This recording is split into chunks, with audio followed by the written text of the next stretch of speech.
it may be that Hans and Joe maybe join us later. So welcome. Chair. Sorry, Chair, can I just check that we've got the webcasting and the streaming started before we commence? Just let me just check and I'll get back to you in a second. Sorry, Gary, do that. We are now live, Dion's said. Brilliant, that's great. Thank you. Thank you, Gary. Right, so good morning, welcome. The last time we met, we were in person in Manchester, and very little has happened since, obviously. So it's bound to be a dull catch up at the end of the year. Great to see everybody, and great that we had so many questions and so much engagement prior to the meeting. But we'll come on to team performance later on. Can we just cover off formally, Julie, where we're at in terms of Chorusy and the status of this meeting, just at this moment in time? Yes, thanks, Chairman. So we have a number of independent members present, but we only have one elected member at the moment. So what I'm going to suggest is we commence this meeting as a consultation call of the Finance Director, which we can do. And if another elected member dials onto the call later on, we can continue as the formal meeting. So that's what I would suggest, Chairman. Thank you. Grand, I'm comfortable with that, and if everybody else is, then we'll carry on. Thank you, Julie. And we'll probably revisit the status either during the meeting or at least at the end, just to for the record. So I'm conscious that we've had 2 new independent members confirmed at board since the last meeting, and great that Richard is with us today. So perhaps, Richard, a great opportunity just for you to give a quick introduction, and maybe then a very, very quick round the screen, just so that you've got some awareness of who else is at the meeting. So Richard, over to you. Thank you. Good morning, and thank you, Chair, for that. Yeah, my name is Richard Thomas. First time to this committee. My background is primarily in local government, although I have worked in the civil service as well. So I've got, hate to say it, probably about 30 years experience of internal audit, risk management, governance. I was head of IT audit for HMRC. I'm now currently the head of audit and risk for St Helens Council. Prior to that, I was deputy head of audit and risk for Manchester City Council. So I look forward to sort of getting involved with this committee and as much as I can and fairly challenge as befits my role.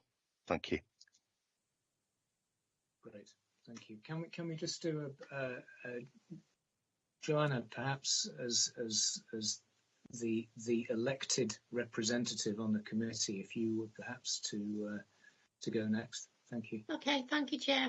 I am Councillor Joanna Baker-Rogers, and I chair the Audit Committee for Rotherham, and I've done so for nearly 3 years now. Prior to that, I have lots of audit experience in oil and gas, power generation, and many other industry sectors. So. Graham, Joanna, thank you. I just realised I've not introduced myself. Sorry, so my name's Graham Bell. I'm an independent member and also chair of the committee. Anybody else watching would wonder who I was, perhaps. Paul, Julie, Daniela, perhaps in that order, and we'll just do a bit of a free fall after that. Thank you. Paul Kelly, the Finance Director. Good morning, everyone. Julie Openshaw, Head of Legal and Monitoring Officer for Transport for the North. Morning, everyone. Daniela Della Chair Smith, Risk Manager for Transport for the North. It's Joe now. Good morning, Joe, everybody. good morning. Please, Good Senior morning. Solicitor for Transport for the North.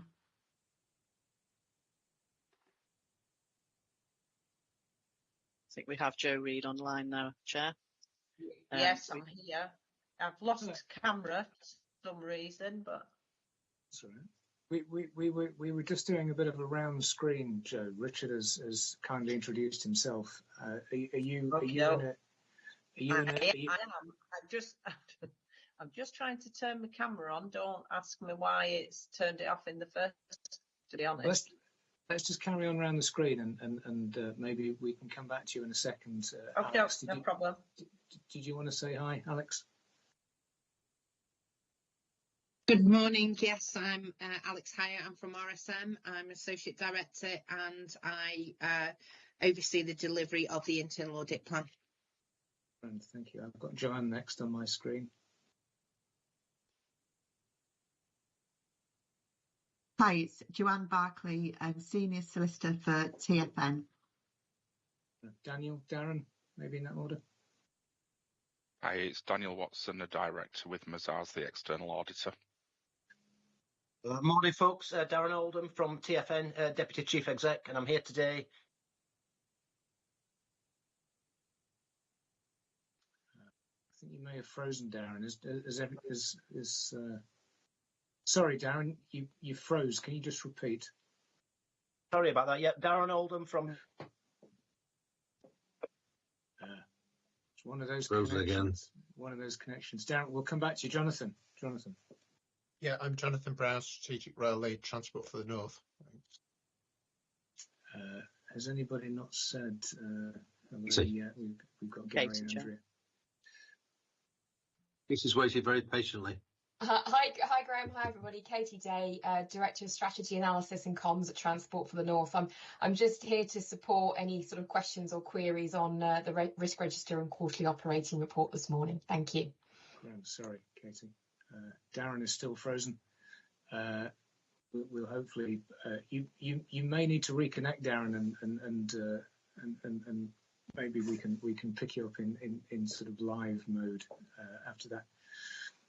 Joe, did you want to say hi? Are you? I can, but for some reason it won't. My camera won't turn on. I don't know whether it's the settings in the meeting, but I keep going to turn it on, but it won't turn on for some reason.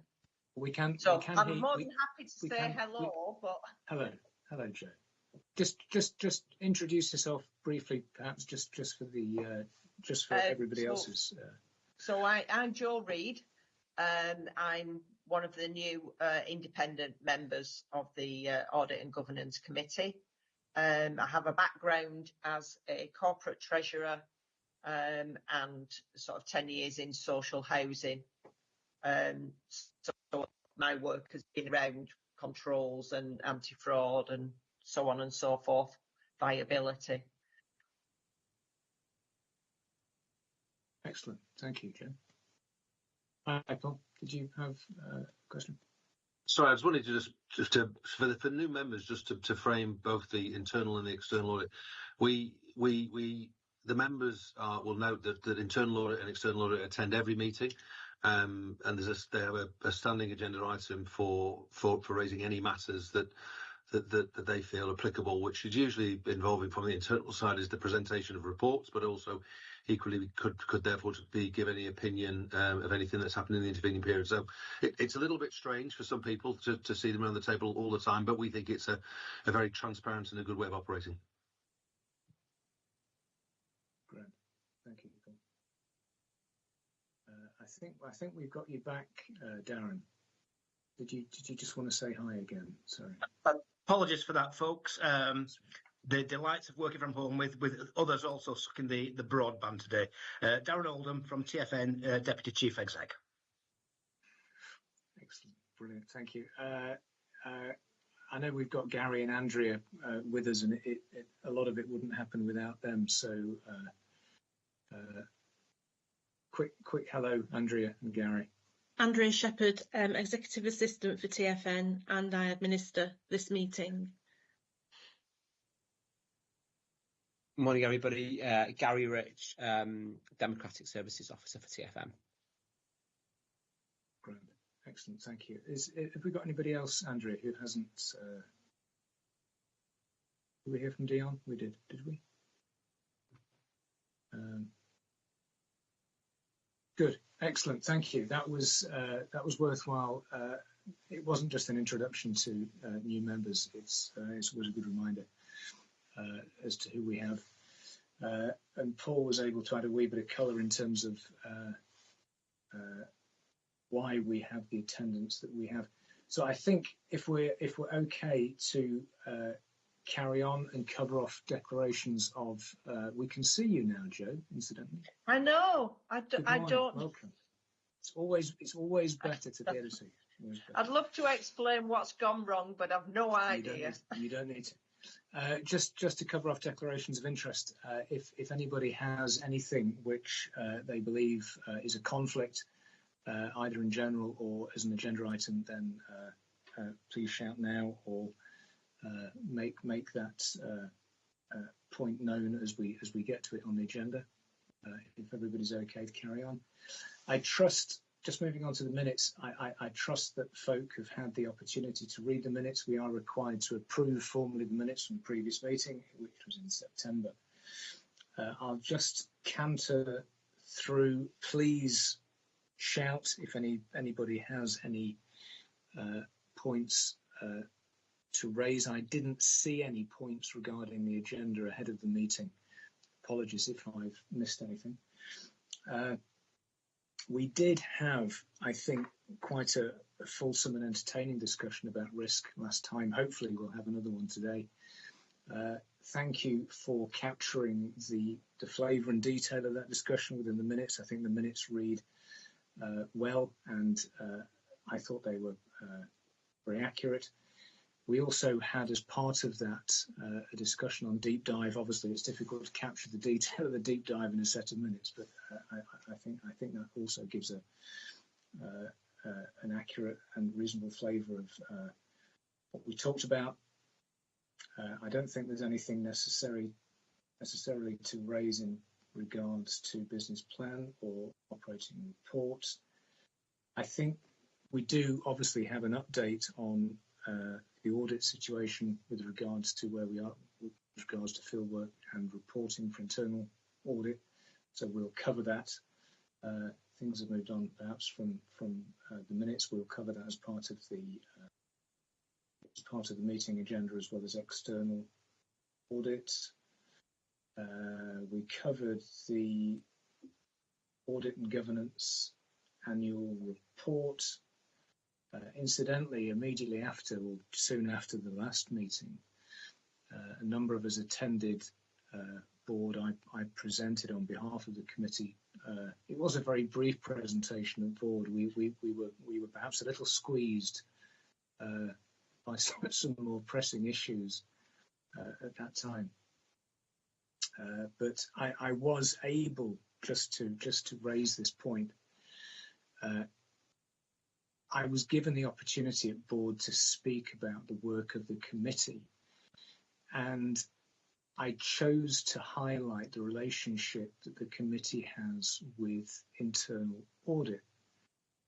And the reason that I wanted to raise that with the board is because it's difficult to articulate the health of that relationship, I think, within a report.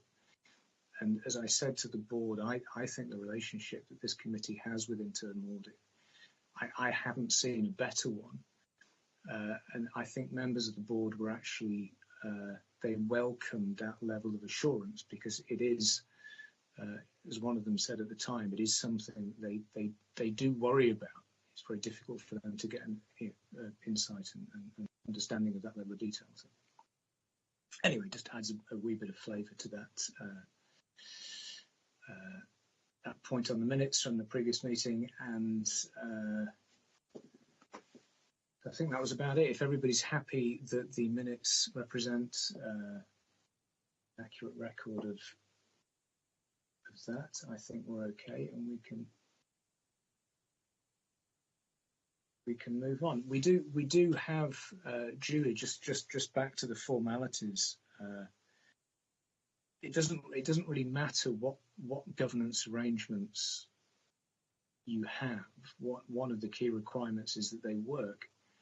And I am conscious, and this was something that we spoke about last time, that we don't have currently vice chair and I think there was an incident with a small eye at a previous committee, not this committee meeting, that sort of highlighted the importance of having all of the necessary parts.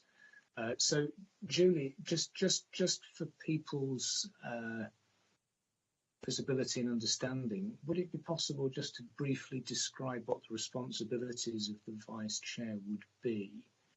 And then I know we spoke offline, perhaps just give an update as to where we're at with that process. That'd be great. Yeah, thanks, Chair. So obviously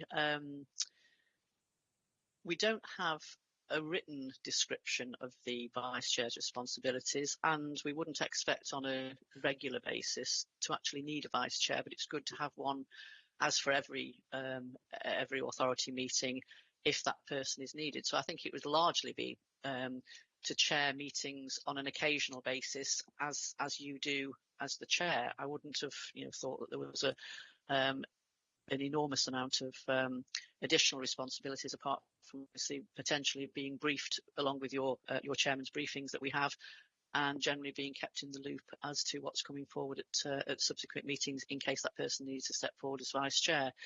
Because we're actually on a consultation call today, I think although it might be possible to identify somebody for future as the potential vice chair, we would need to do that as a face-to-face meeting. But it felt worthwhile actually putting that on the agenda today, so that if at some stage in the future we need someone to step up because you're not available for whatever reason, we have somebody waiting in the wings to do that. We did contact members of the committee to see whether there was interest in this role. I don't think we've actually formally received any responses, but obviously if members are sort of willing to potentially suggest themselves or another member of the committee this morning, then we can take that forward as at future meetings, and potentially if we can identify a person, assume that person would be the de facto vice chair if that were needed in the future. In the past, we did used to have a vice chair when Councillor Little from Cumbria was on the committee. He rarely needed to actually step up as vice chair, I have to say.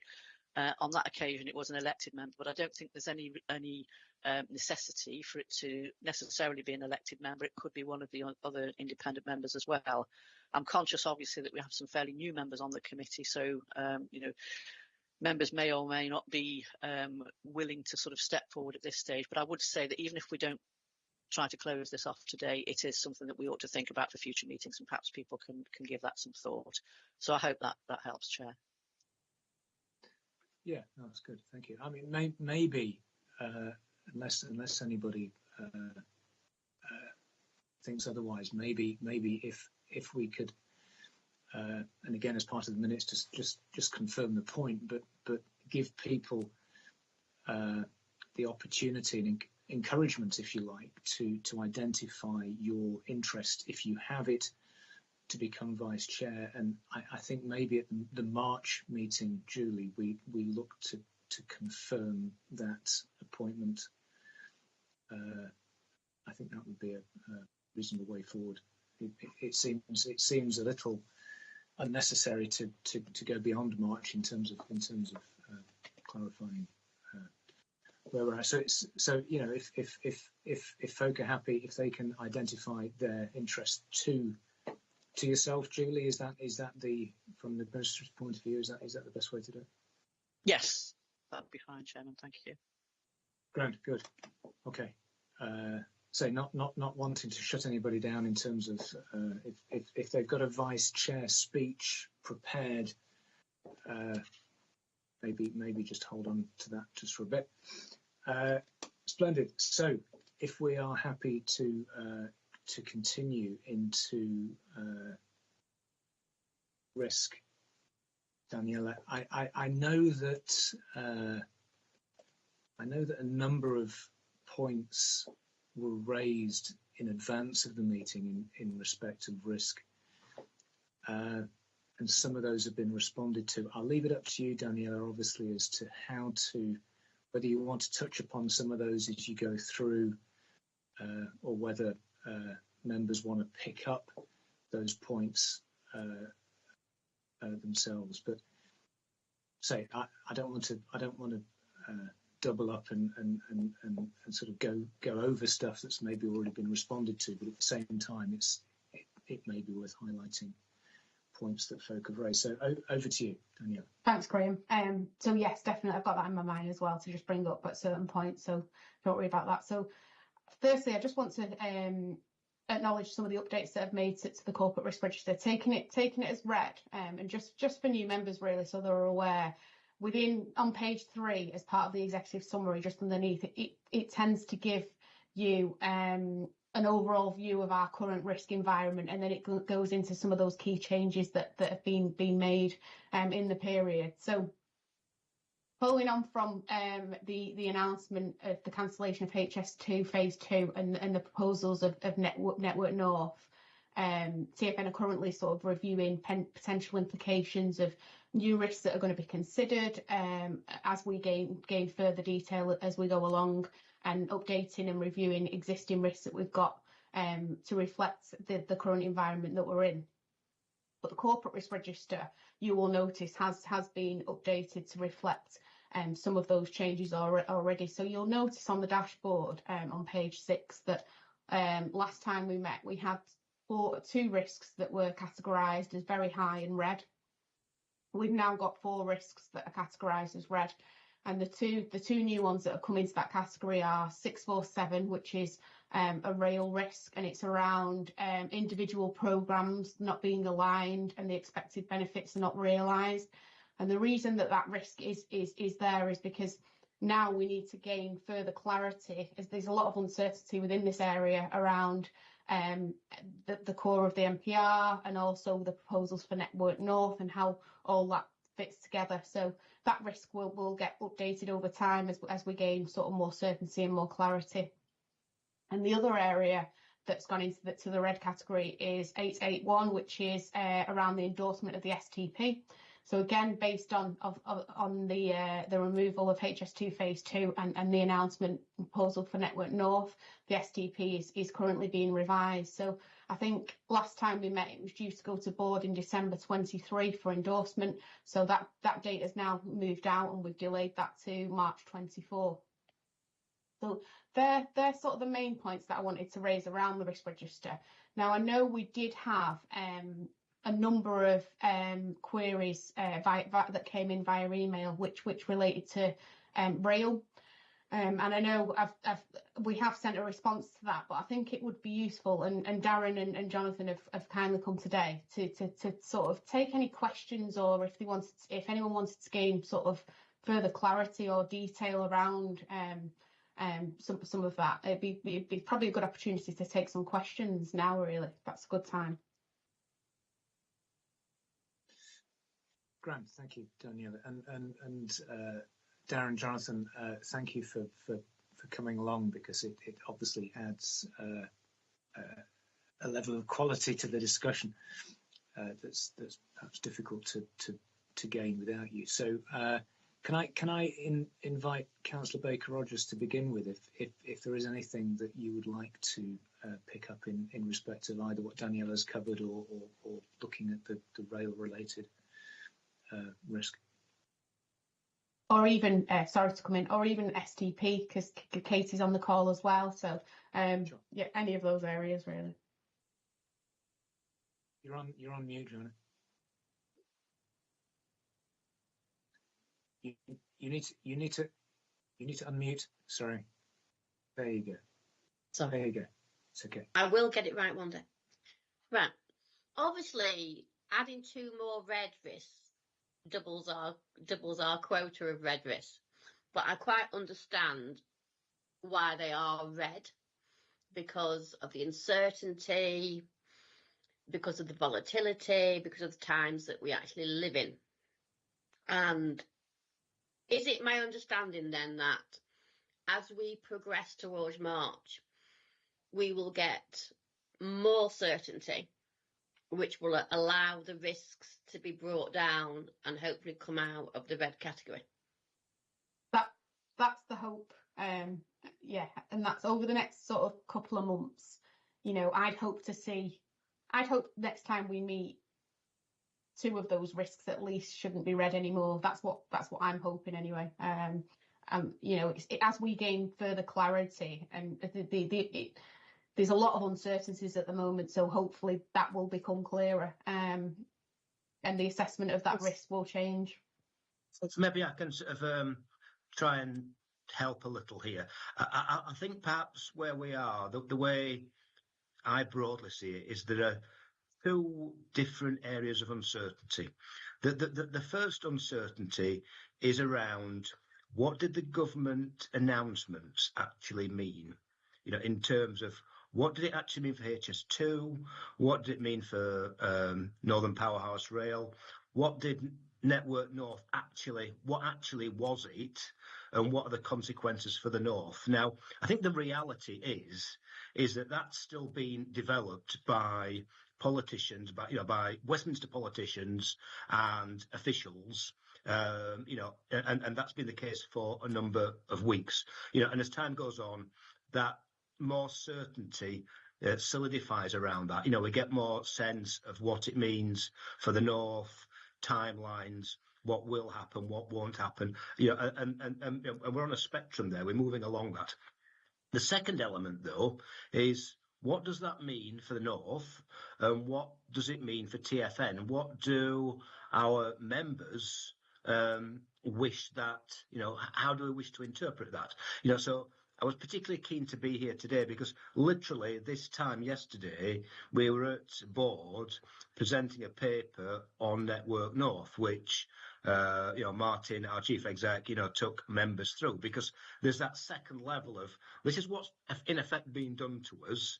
The second bit is how do we then respond to that? And that was set out in our to an extent in our Network North paper. And as has just been said, over time, those two things will become more certain, and actually there will be more clarity around it. So the presumption, I think the right assumption, is that then that risk starts to reduce because we understand it better, even if we don't do anything else. So I think that's my really big point. But then the second one, which Katie, I'm sure, will speak to, is that it would have been entirely inappropriate, given the announcements from the Prime Minister and others about HS2 and Network North, to continue with an STP that didn't, in some way reflect that, because, that would have brought potentially the STP into question. So all we're actually doing is we are incorporating that in there, and we're taking it at the very next opportunity, which is at our next board meeting in the new year. So we think we're doing things in the right way by doing things as quickly as possible and seeking clarity, both externally and from our members, in terms of what all of this means. So hopefully that helps, assuage any concerns that might exist. But perhaps, Katie, you might want to come in on STP matters.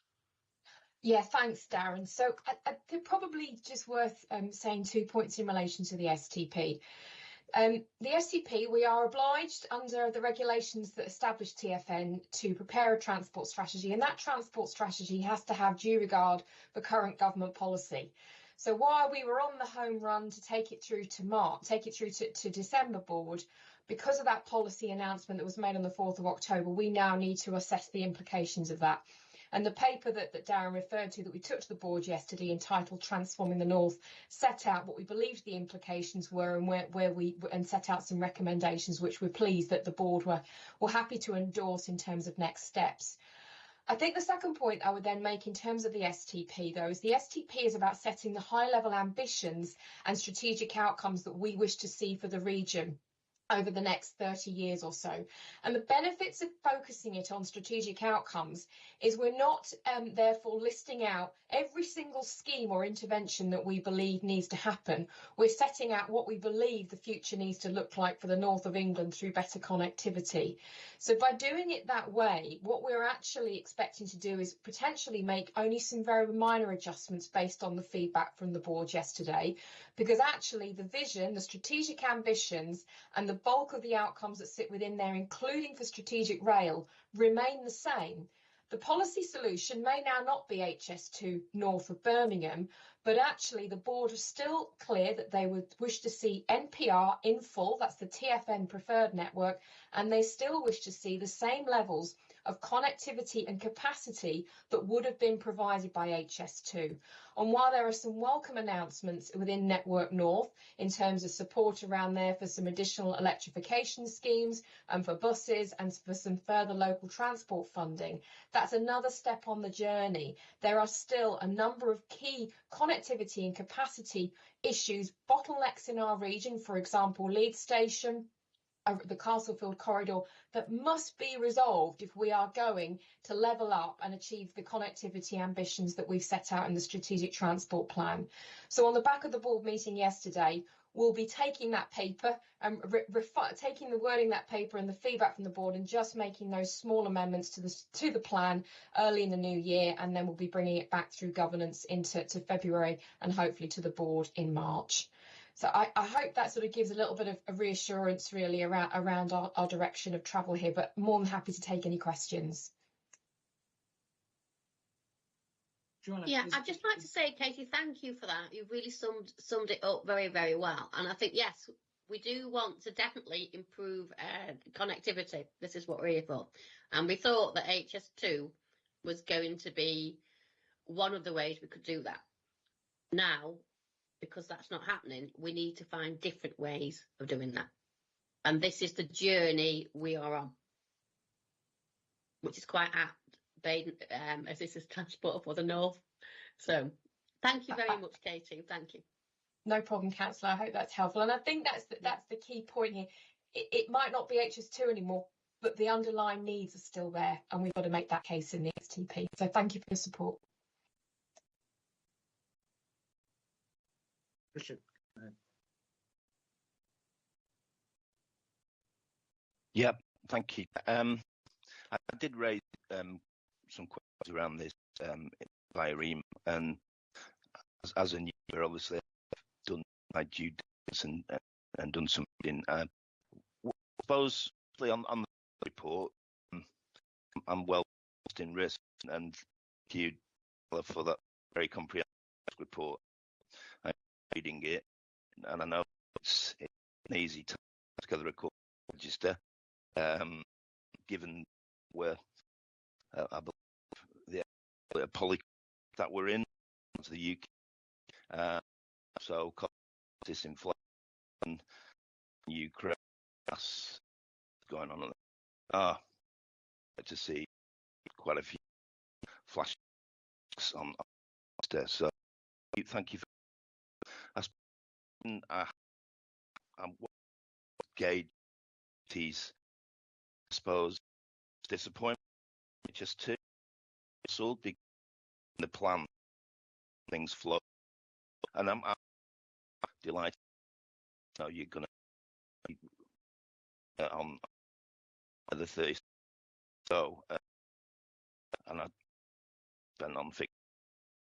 So it's question would be, or from the level of, and whether it's a transport for the manager project.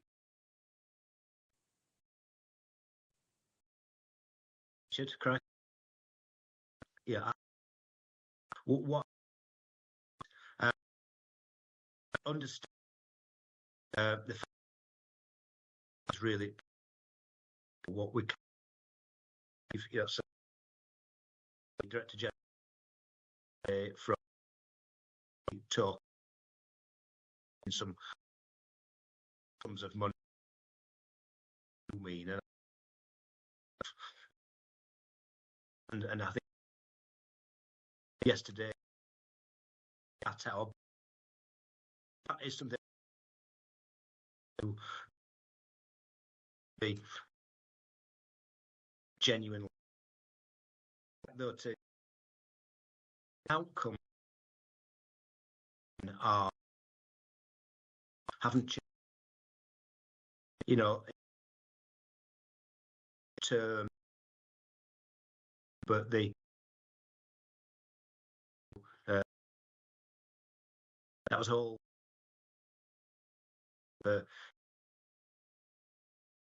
how in the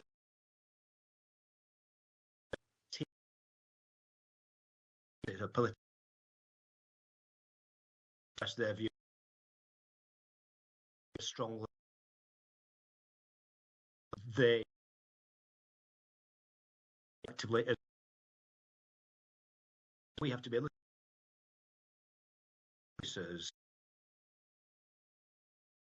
are with to ensure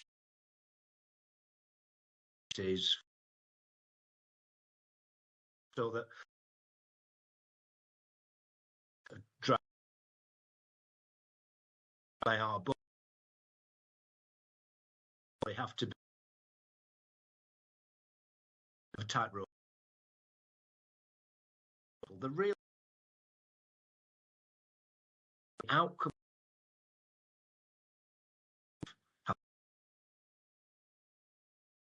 Thank you.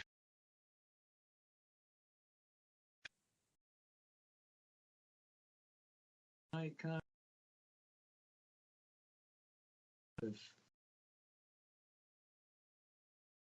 do either from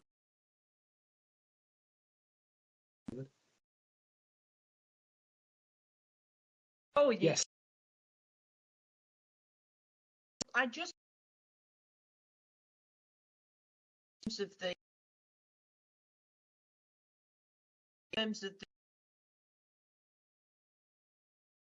inch to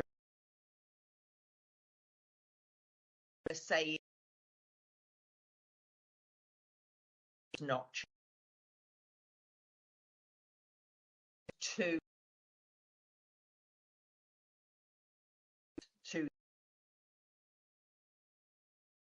down what the iron or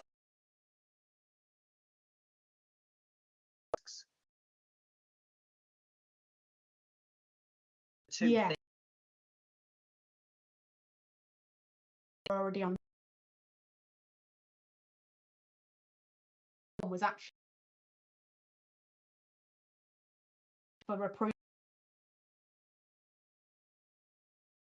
Just the so we now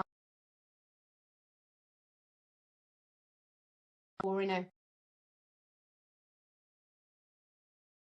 in the new year. Simply fair enough.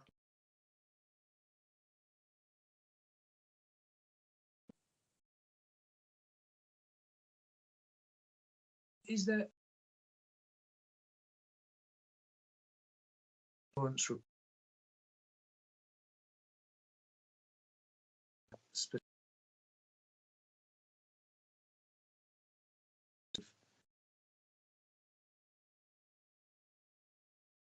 Yes, I'll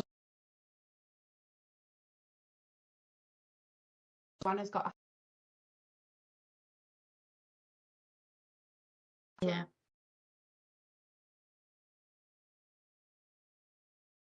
Richard.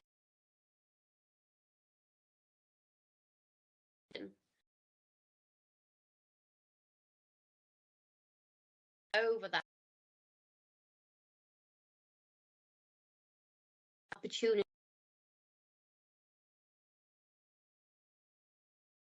that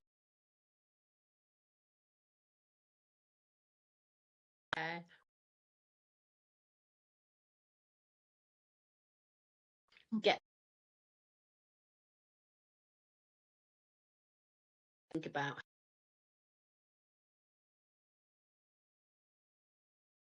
that we could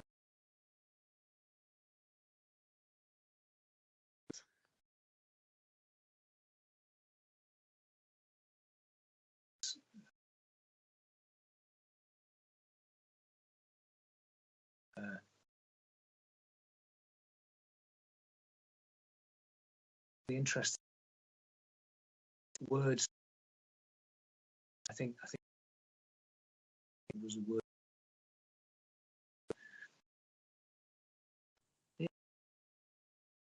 from a risk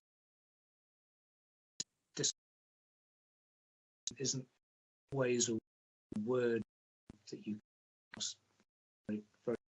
I think what really interested me was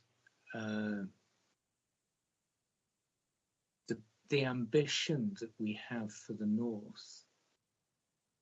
Unsurprisingly, is a pretty robust vision of the future, and is undented in many ways by whatever the politicians in London decide to do.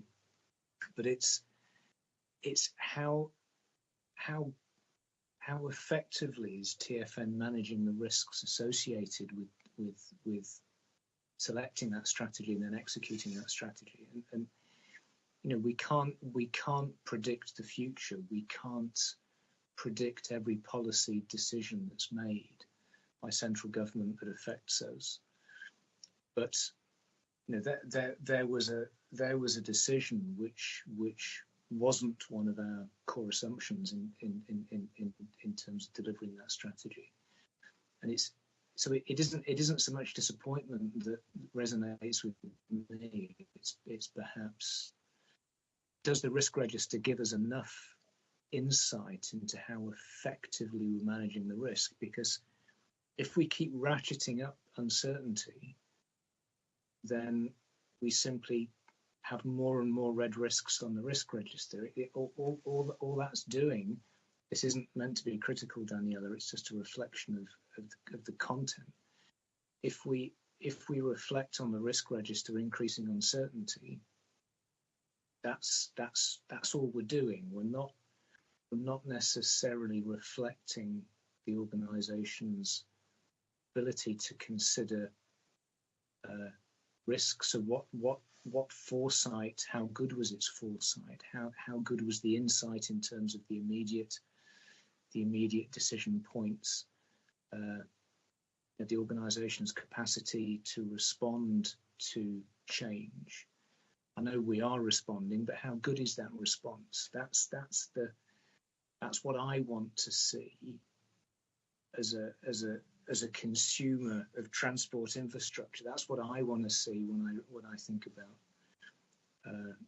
risk, I suppose. So my challenge is perhaps not about whether we're disappointed or not. It's more about,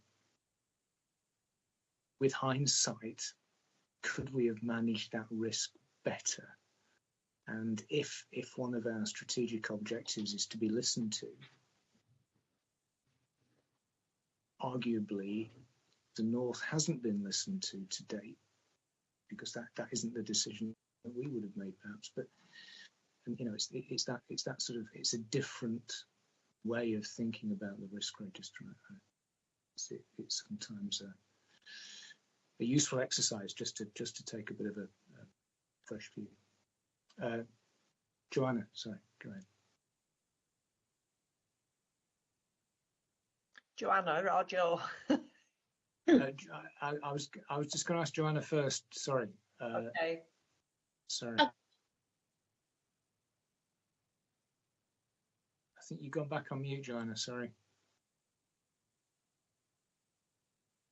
There you go. Sorry about the barking from the dogs. Right, I think that's a very important point to have made, Chair, because HS2 would have made a significant contribution to increasing the connectivity, wouldn't it? And I'm just wondering, with the risk register, do we need to maybe think about presenting it slightly differently, and having alternatives in there in case big ticket items like HS2 do not proceed? I think I probably need to send an email about it, but I'm just formulating my thoughts as I'm speaking. And then perhaps we would have been able to say, right, if HS2 doesn't go ahead, we can do X, Y, and Z instead, which would have meant that the risk didn't become red, it became orange, or stayed orange. Anyway, I think I'll probably write an email. Okay, thank you. Thanks, Joanna. Now, you know, we can't expect the risk register to reflect every single scenario, but there is a strategy is built upon a series of assumptions, and if those assumptions turn out to be wrong, is the strategy still the right strategy? That's the sort of risk question. Joe, did you want to come back? I think it's probably along a similar theme actually. And forgive me because I don't want to open the papers in case it throws me offline again. But what I've seen in the past and what I've dealt with in the past is that where you've got a strategy and you might have strategic themes that you would link those, so it's those themes that you would have through your risk map essentially. And so therefore things around, say for example, HS2 and so on would be part of the risk of not delivering, for the want of the better theme. It would be a simple one of the mitigations that we had in place, and if that mitigation failed, then we'd find another mitigation. And what I'm not sure is, obviously because I've not got them in front of me, is to whether or not, to what degree we're tying the risk register to themes within the strategy, if that makes sense. Yeah, it does. So essentially we go through a strategy saying this is the risk that we don't deliver that, these are the mitigate, this is the risk that we don't, do you understand what I'm sort of getting at? Chair, I wonder if I might respond to Joe on that point, perhaps, if that would be helpful, because Joe, I think I've understood where you're coming from actually, and I think it relates back, Chair, to your point about how could we have planned differently? Would it have looked differently, etc. So where we are at the moment is that we've got a strategy in draft in the strategic transport plan. And I would be fully expecting us, if that plan is adopted, as I really hope it will be in March, that we then have an opportunity to reflect and update on the strategic risk registers about the outcomes in that plan. Because I think this comes back to the point I was making earlier, that because the strategy is about outcomes, the outcomes for strategic rail in terms of the level of capacity and capability we need to level up, that hasn't changed. The steps on the journey may do, but actually this is why alongside the strategic transport plan, we're also wanting to prepare advice about implementation. And that implementation advice will have three facets to it. One is about where we might need to do and deliver things a bit differently, given TfN has powers to advise the Secretary of State around how things could be done more efficiently and effectively. It will have advice around actions TfN can take specifically. So, for example, cross-cutting policy work that will enable us to build and strengthen the region's evidence base in the case for change. But the third element, which is about an investment pipeline. What are the pan-regionally significant schemes? And actually, what order might you need to do them in terms of 5, 10, 15 plus years? So actually, if something does then chop and change, as the TfN board, we can keep an eye on that. We can keep that oversight and hopefully then advise the Secretary of State where things might need to chop and change and look differently if something such as HS2 or another scheme gets changed or reconfigured in the future. So I would imagine, and this will be I'd actually really welcome Councillor Baker-Rogers' email in due course where Daniela, Paul and I and Darren can think about how we perhaps move the strategic risk register to be more focused around some of those outcomes. And we've already got an example of that within the strategic risk register around what we have for decarbonisation, where we've got something very specific in there about the outcomes we're looking for decarb and actually the role that TfN can play there. But that also enables us, Chair, to come back to thinking about what it is that TfN can do, what is within our control, because I think it would be fair to say that those policy announcements on the 4th of October happened in very short order, while there'd been lots of rumours and rumblings, as we know, in the weeks and prior to that. actually those that were in the know and had been consulted were very small and very tiny, and the consultation we know from our politicians across the north hadn't happened with them. So I think in terms of had we got the right controls in, I think we'd got very good effective working relationships, as had our politicians, with the right people. But I think that was an announcement that actually was something that having a strategic transport plan where we're focusing on strategic outcomes helps us, because that case is still the same. The evidence underneath that case is still the same. Actually, how we get there, excuse the pun, how we get on that journey now needs to look a bit different and needs to be alternative. So I think we could certainly, you know, once we've got that plan, I hope adopted in March, think about how that then filters those outcomes into our strategic risk register. If Daniela and Paul are okay with that as the sort of lead officers on this, I hope that's helpful. Yeah, if I can, you know, for me, I feel like the link between these are the strategic outcomes that we want. The risk, therefore, is that we don't get that outcome. The mitigations are, if you like, the policy or the you know, the actions. And I just wonder whether it's an easier thing if these things are moving underneath us. It's actually an easier thing to manage, because then you know the mitigation that's disappeared and the mitigation that, you know, you've got to find a new one to put in. So it just feels a bit. I like organisation, and it feels like it would be a little bit more organised, and you'd understand then what would be hit by a surprise of that nature, if that makes sense. I'm going to put my hand down now. I had two hands up at one point. Oh my I'm word. going to try and put all of them down now. That's way too enthusiastic for your first meeting, I think. No, thank you. That was really helpful. Thank you, Katie, for that insight as well. It's very almost an impromptu deep dive, I think, today, which is kind of nice as well. Yeah, I think and that's probably a nice segue, Daniela, to the assurance piece, because the assurance piece is there to provide confidence as to how effectively we're managing risk. So did you just want to provide a little bit of insight as to? Yeah, that's fine. Paul, did you have a question before I noticed it went up and then it went back down. Oh, it's fine. I think it'll feed well into the assurance piece. Okay, that's fine. So just first of all, I just want to give an update for new members in terms of this piece of work. So in September 2022, we had a risk maturity audit done by RSM, and one of the management actions that came out of it was the implementation of an assurance framework. So we've implemented the framework into the risk management strategy. And the first stage was we developed a tool that would demonstrate the first line, second line and third line of defence. And we shared that tool with Audit and Governance Committee in the first quarter of the year.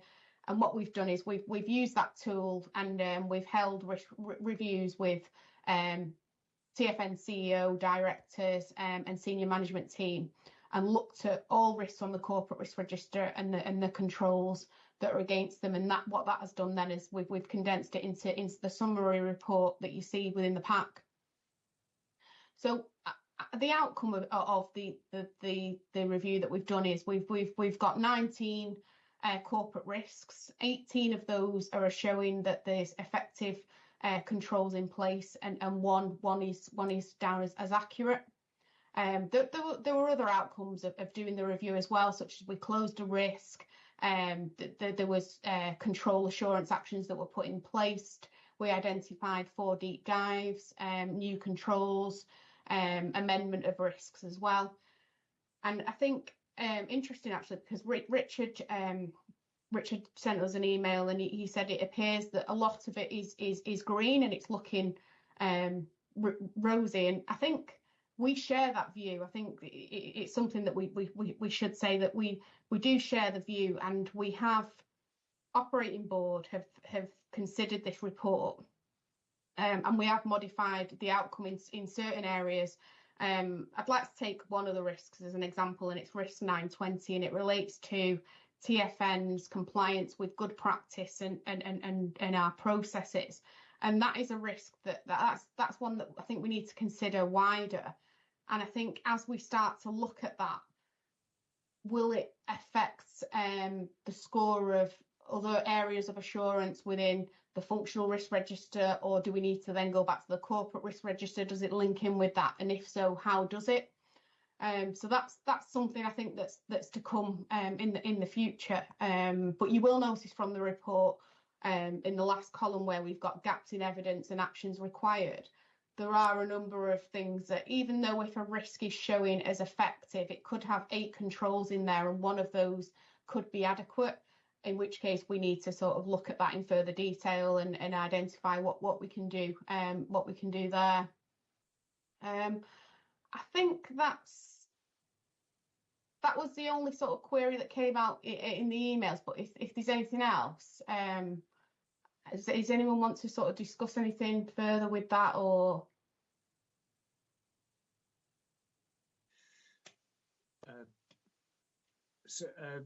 Sorry, Daniela, the question was from, or the comment was from Richard, was it? Yeah, Richard mentioned about, it does look green, and I think Paul will share the same view. I think we had that discussion, and we presented the assurance piece and to operating board, and we had the discussion there, and like I say, some things have been modified since, but yeah. Paul. Just chip in there a bit. It's an interesting.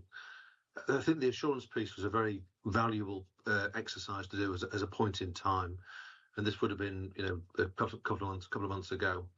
I think what's interesting is the journey that we're going on.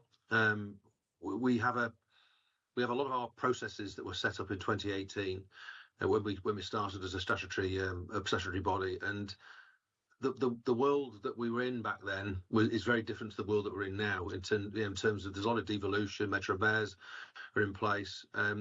We had some big programs. We had big programs of NPR in terms of the development of it and an IST program. So we're in a very different place now. So there's an acknowledgement within our own organisation for the need just to take a step back, and that mirrors very well into the risk discussion we had before. To revisit what we do, because we're on a continuous journey of improvement here. So we're acknowledging the fact that there is change and there is improvement that we can make. And what's interesting is that 2018 we started some with big programs. We had 50 million pounds of funding for 5 years. But and I think where Katie referenced before is there are a lot of opportunities that we face within our constitution that we could actually encourage the Department and Treasury for us to take a different course of action. So we're not going to necessarily revert to the way we were 5 years ago. We may migrate to a completely different position, which is more of an influencing position in relation to underpinning the outcomes that Katie was referring to before. So it's I suppose what I'm just trying to acknowledge or raise is the fact that we're on a journey. Everything that's been raised is very valid and will be taken on board. And all we know is that we will be changing on a regular and systematic basis. Grand. Thank you both. Do colleagues have any other questions about the assurance? Please, comments.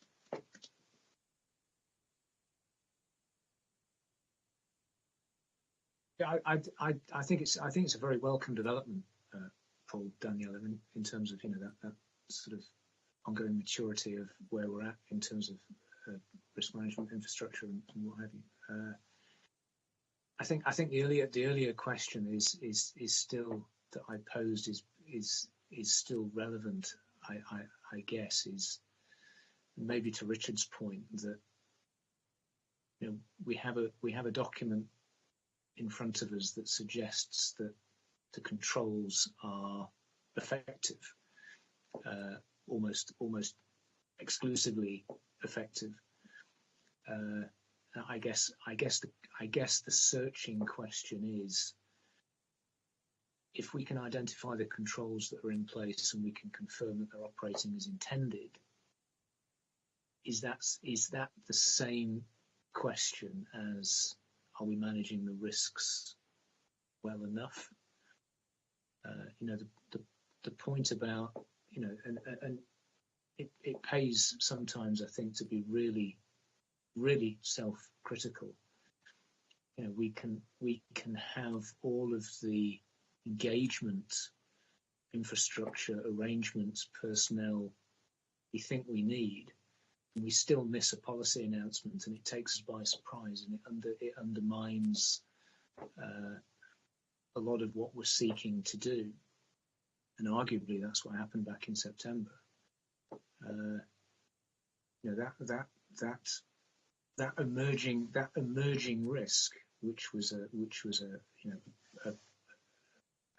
a very new direction for policy from central government. That emerging risk, I think we need to understand as an organisation how good were we at managing that risk as it emerged. It isn't about trying to predict the future. It's about how good were we, and this is you know, hindsight, and maybe this leads us into the deep dive schedule, I suppose. You know, by March, the organisation will have some really good indicators as to how well we've been able to manage that risk that emerged in September. You know, what a fantastic subject for a deep dive would be my suggestion, and then that sort of allows you a different lens, I think, through which to examine the assurance report and say, look, are the two things telling us the same thing? Are they telling us different things? Yeah. Again, you know, to Paul's point, it's all part of that. It's all part of that journey. Brilliant. And I think I've just got the deep dive schedule, and then I promise I'll. You don't have to hear my voice much after that. So in terms of what I just wanted to share with you, the next sort of the plan for the next 4 deep dives that we have. And it's the deep dives that we do. We implemented them last year. That they've gone really well so far. They've provided useful feedback for us as well.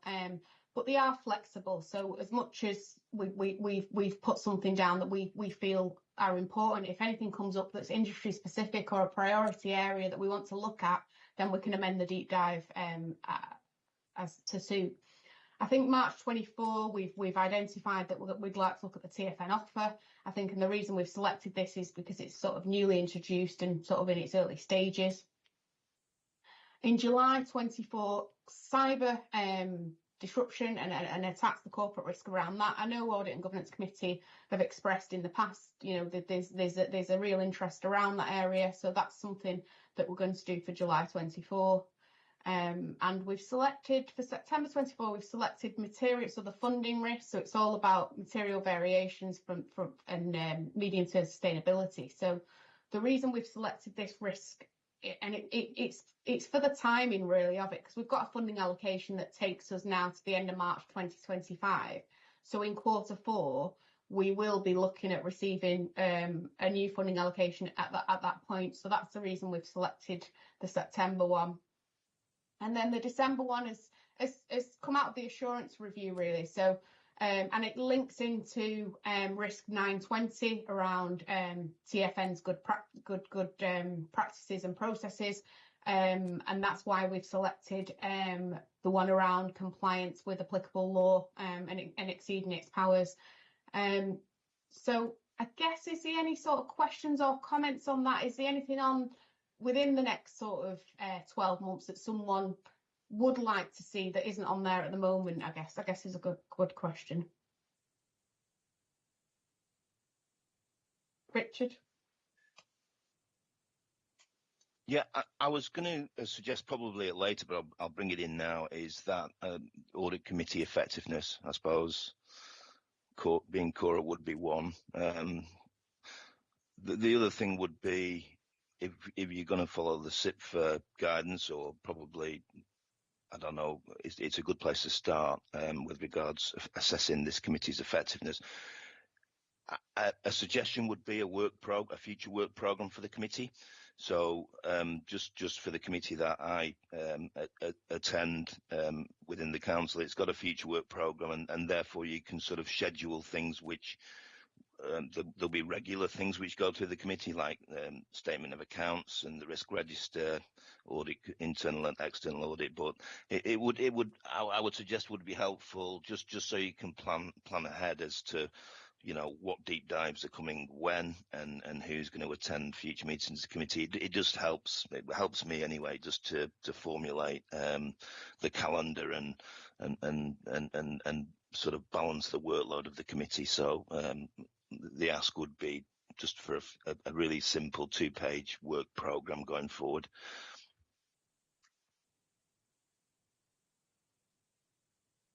Grand. Thank you, Richard. I think some of that we can pick up later with Joanne and the point on the effectiveness. Thanks, Richard. Process.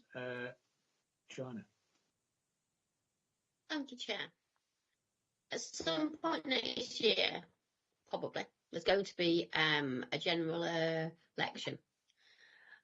I think we need to do a deep dive on the Conservative Party and the Labour Party's manifestos when they are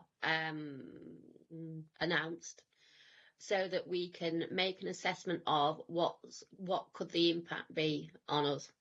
Now, there's no guarantees on any of this that, you know, they would follow through with everything, but I think we at least need to be aware of what the manifestos say and how it could impact our work. It's a fascinating suggestion, Joanna. I'm not sure timing would necessarily be on our side to maybe to do that, but and it may be something that TFN elect to do outside of committee. But Paul, go ahead. It's exactly the point, Chair. I think it is. It's a without doubt. It's a critical piece of work that needs to be done. But that's the piece of work that we would do within TFN. We would be happy to share the piece of work. I think the point is that you're making, Joanna, which is very good, which is I think that you'd want to see that piece of work being done. I certainly wouldn't expect you to be doing it on our behalf, but you'd want assurance that piece of work has been done and the critical commitments that are made within the manifestos have been gleaned and captured. And absolutely. And if that's outside of this committee, that's fine. But I really think we need to be able to anticipate as much as possible going forward. And I think that the general election will change things probably for us going forward, and we need to be as up to speed on that as we possibly can be. Good, thank you. And you know, just going back to your earlier point about being on a journey, Paul. You know, this is the fact that we have a schedule of deep dives is again evidence of, I think, how we're embracing the subject, and it's we've kind of had one today as well. We can add as a sort of informal deep dive. I think that's good. Thank you, Daniela. That's it from me. Yeah, thanks everyone. Well, you've taken up far too much time, Daniela. We'll have to move on. Excellent, Paul. I think we had operating report on the agenda next. Yeah, we have. Katie has very kindly agreed to join us, just in case there were any specific questions that were I think primarily around the STP, because again, it's the operating report is it's supposed to be a point in time. It's supposed to be primarily focusing on the backward look, but also to a certain extent capturing an element of forward look, but not too much forward look, mainly sort of a backward glance. It contains all our financials. We have a requirement to report financials through to yourselves and ultimately up to board. So it contains them, but I'll take it as read, and either, unless Katie, unless you want to add anything specific in relation to its content. I was just wondering about the discussion about, well, we've already talked about the STP and its change and what's needed by March, because I think that came out of a number of the questions. Everyone was asking, well, a number of people were asking, why is there a lot of deliverables in March? And it's again because we're working towards that March board meeting. And they aren't KPIs, they're now key milestones, which I think is probably more appropriate. We changed that last year. In the previous report, they weren't KPIs, which probably wasn't right. So happy to take any questions at all in relation to the operating report.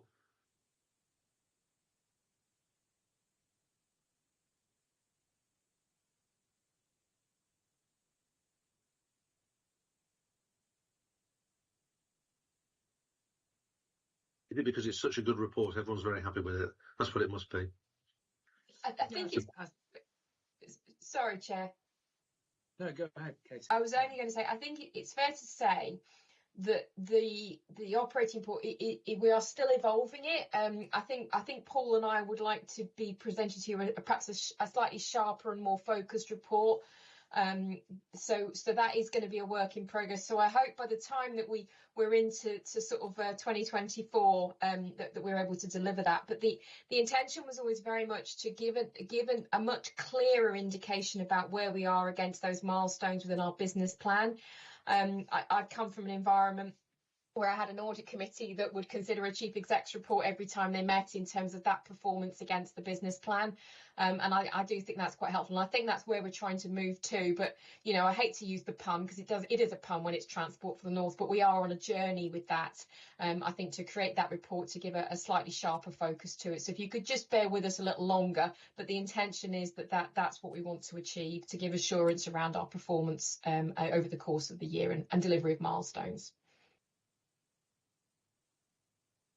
Joe, go ahead.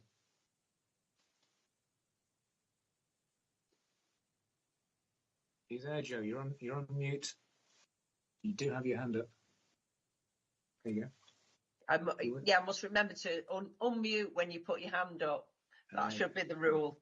I just wanted to say, when I read through it, actually, specifically on the numbers, because that's what I'm used to reading, so Paul will like this.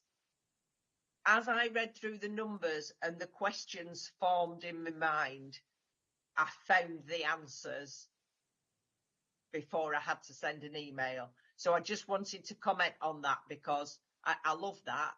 I love that when you read the numbers and then the answer, the questions that you're already asking in your brain, somebody else has already thought of them and they've already been answered. But I did find it very useful, actually. I found it a very useful report. So lovely if it's being refined, but I found it very useful, actually. And Paul had answered all my questions before I asked them. Good, thanks, Joe. I think getting that insight on strategy is essential if we're to understand the risks, because most of the risks are associated with strategic execution, I guess. Yeah, I think there is this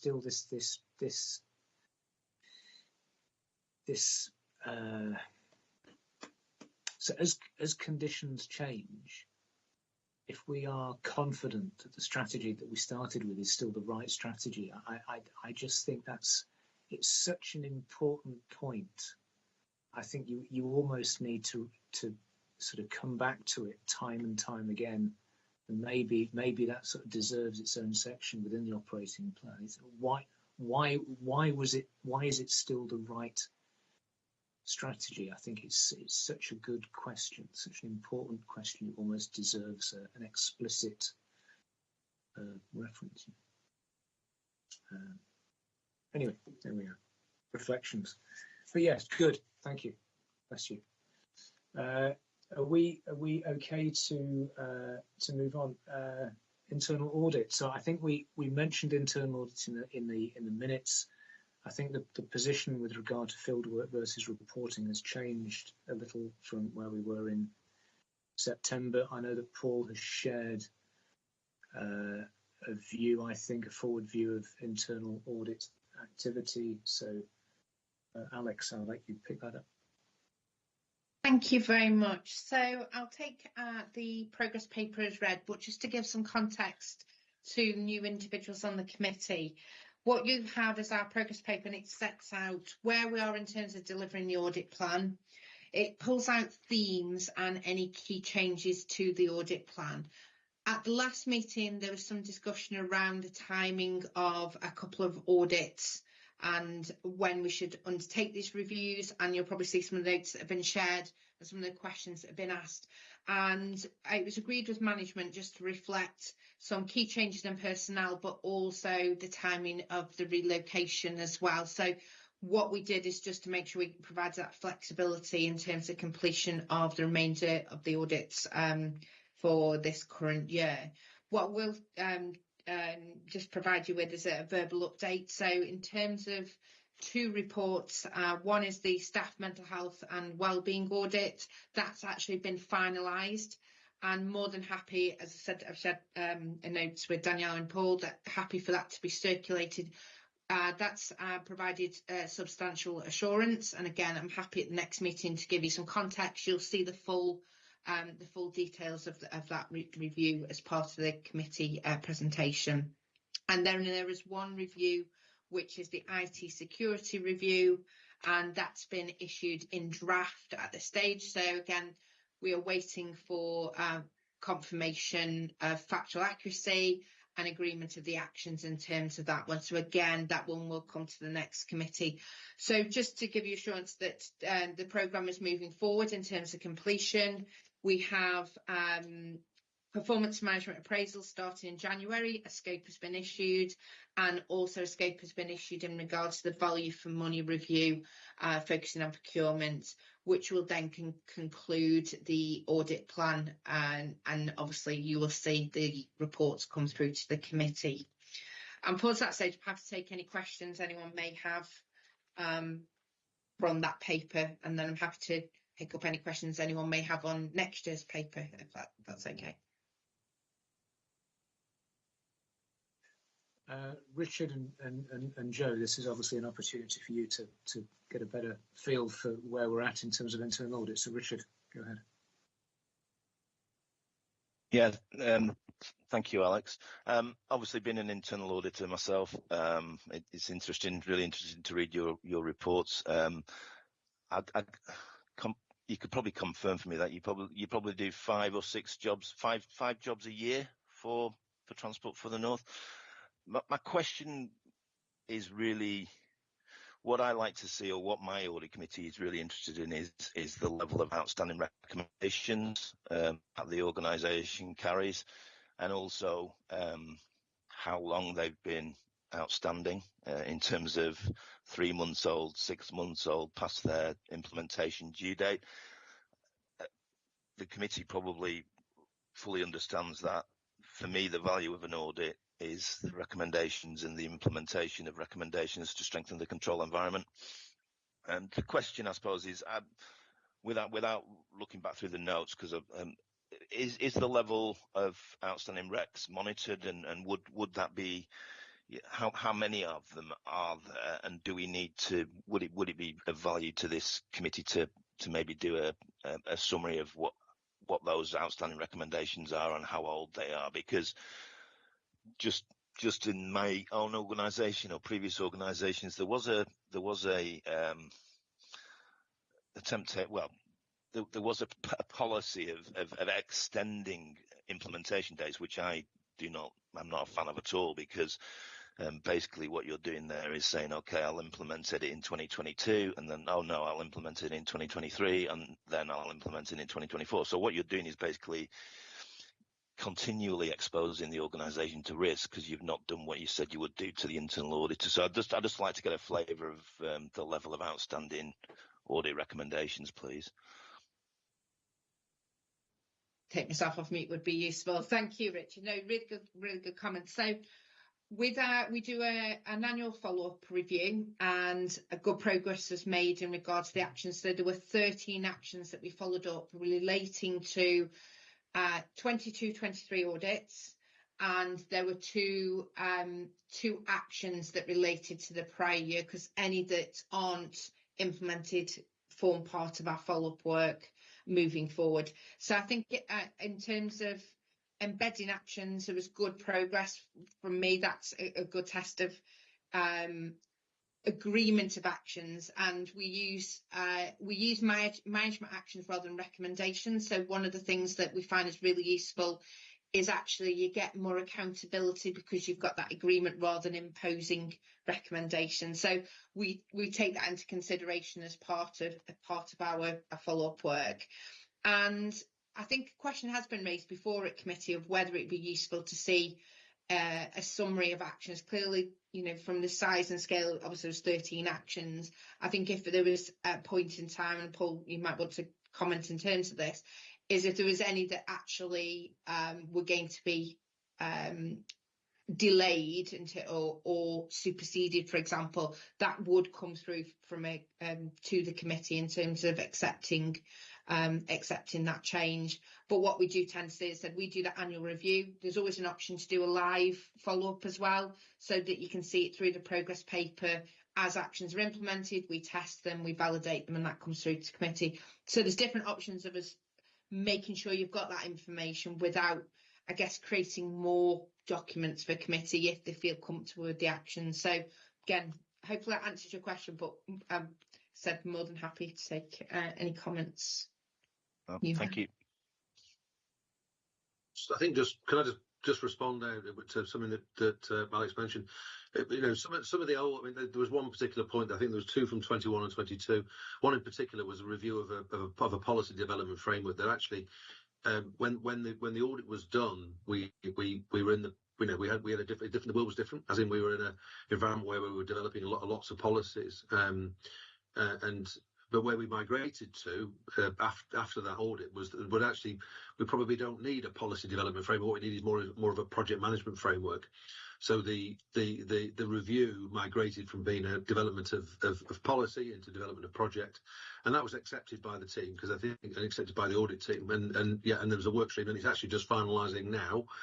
It'll get rolled out in the early part of next year, and I think the intention is that we will do a review of that as part of the annual follow-up to make sure that the essence of the points that were recommended at the time are seen and followed through. And that's not just us saying that. That's us saying to Alex, this is what we've done, and Alex and the team would say, yeah, what we were trying to get out of this was the control issue and the control change. Have we achieved that with the proposed solution? So it's tying it back. So it's a very, it is an independent process done by Alex. We don't influence it. So it is a report directly from Alex to members. So we think it's a good, independent and a very good summary as well in terms of historical items. Just whilst I'm on, actually, I'm just wondering whether it's worth mentioning also that we went through a tender exercise in relation to our internal audit services for the next 3 years. I mean, that's commencing from the 1st of April 24, and RSM was successful, which I think I expressed it at the time and said I was, if that could be an outcome that we were able to get to, I'd be very pleased with it. And I'm delighted to say that they have been successful, and therefore we can build on the last 5 years of process and continue to get a high level of service from them going forward.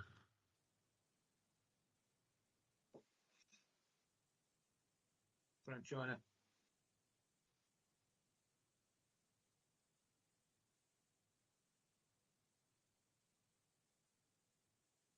Go ahead, Joanna. You're still on mute, I think. Sorry, I was having trouble switching the mic. Okay. Technology.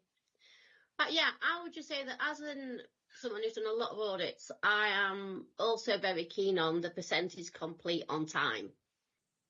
I think that's a very good way to determine the auditee's commitment to actually improving their processes and procedures and managing risk. Something that I've also found helpful is having a stretch target on an annual basis, the number of audits completed on time, and I just wondered whether you'd ever considered those.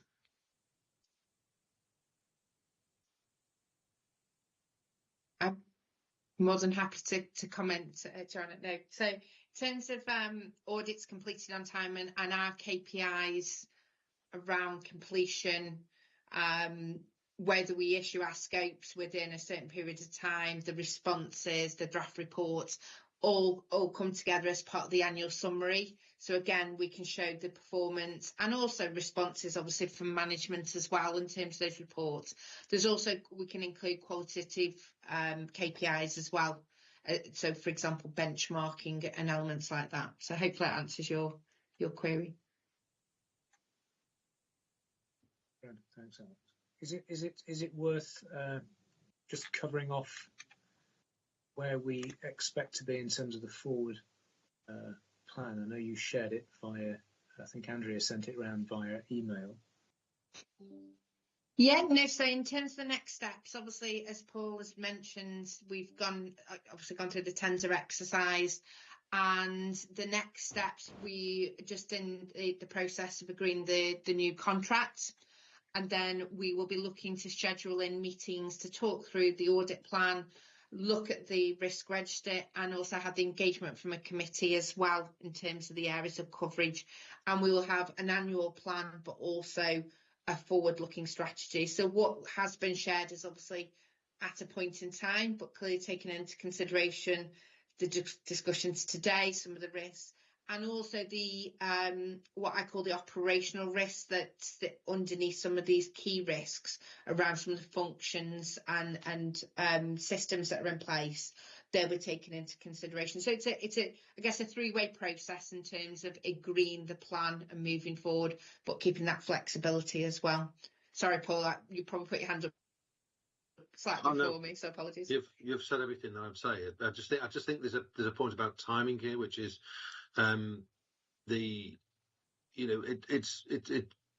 internal audit plan is not a plan. It's not my plan. It's not Alex's plan. It's a combination of a number of factors and a number of influences. I think it's really important though that it has also got your input as an audit committee. Are these the areas that you so the plan I put around, the reason why it didn't go with the papers is because I wanted to make sure that it was that people within the organisation, the senior team, were comfortable with its direction and felt that was really where our challenges were. So it's representative of where we think the challenges are. The question is now, with the input from Alex and the internal audit function and you as members, are you all equally confident that this is where we should be investing some time, effort and energy?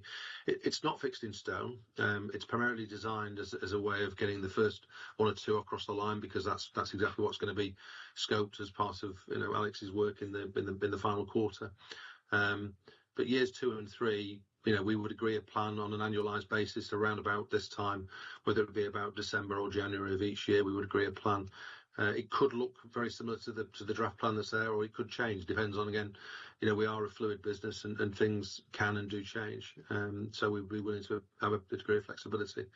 So I think the intention would be to bring that plan back to the March meeting, where at that stage we would formally agree it, certainly for the next year at least.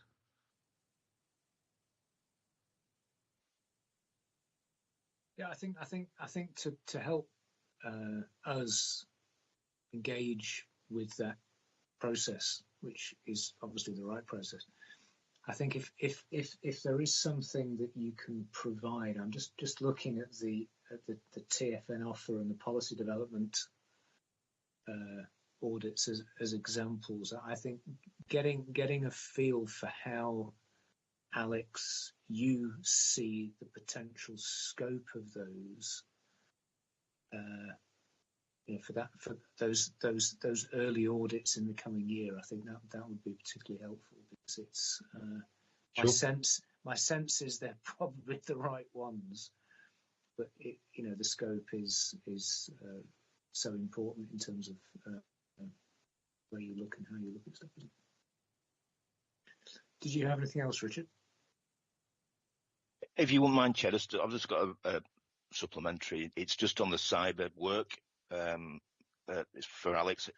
Do RSM have qualified? I'm sure you probably do have qualified IT auditors, or do you buy in expertise when you're doing cyber? The only reason I ask is because it's being an ex-IT audit manager, it's a specialism, and to do the job right, I suppose you need to be a tech expert rather than a generalist. Yes, we do, in answer to your question, Richard. So the report that you'll see at the next meeting, which is around access management security, has been fully delivered by our technology team, and we use specialists depending on any areas that we feel is suitable. So they're the ones that have all the qualifications around the technology, and are always obviously forward looking in terms of cyber attacks. So you'll also see our briefings as well, so anything that comes to light in terms of cyber attacks, new alerts, we're making sure obviously they're circulated across, so you'll see them as well. Thank you. Brenda, thank you. If folk are happy to move on, we're not too bad for time, I guess. There is an external audit update to cover, which is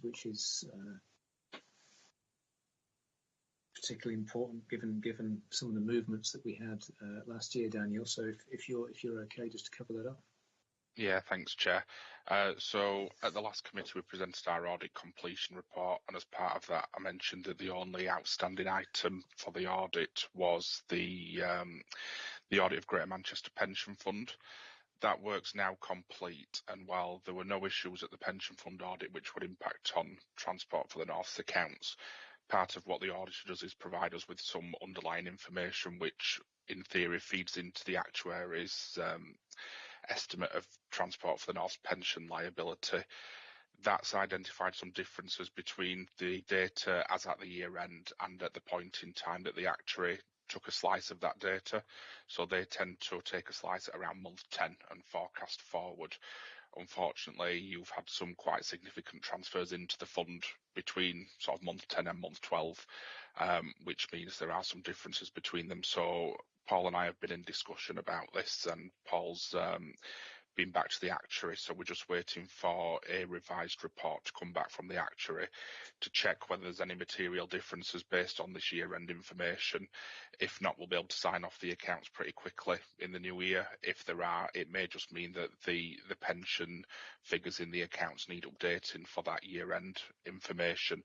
Again, it shouldn't take too long to update those. It doesn't impact on the bottom line because it all sits within your unusable reserves within the pension reserve, but obviously because it's showing a material difference, we do have to follow that up and make sure it's properly reflected in the accounts if needed. So we'll look to complete that as soon as we can in the new year, but the rest of the audit's finished, the value for money work's finished as well, so hopefully then we can just bring that report to the next committee meeting.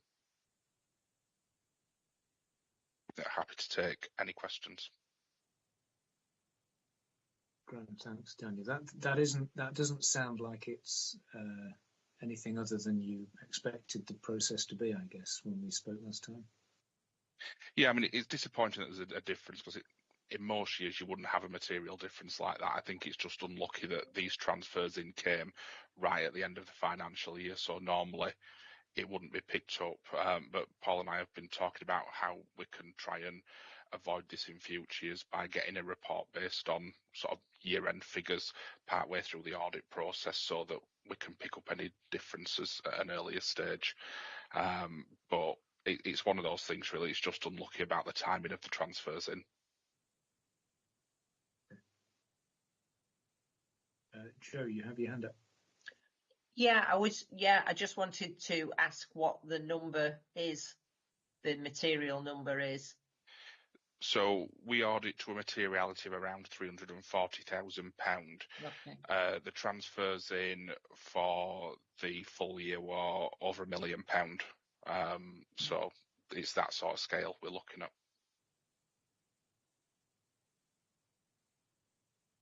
Even just to frame what Daniel said is that there's to get the accounts published by the 30th of May. You need to get an interim report produced by about month 10. You can't wait for the full data you can't wait for the full year to be finished, get the report, and then get the accounts out in time. You just don't have enough time. So everybody goes through the process of preparing a set of accounts based upon the month 10 position.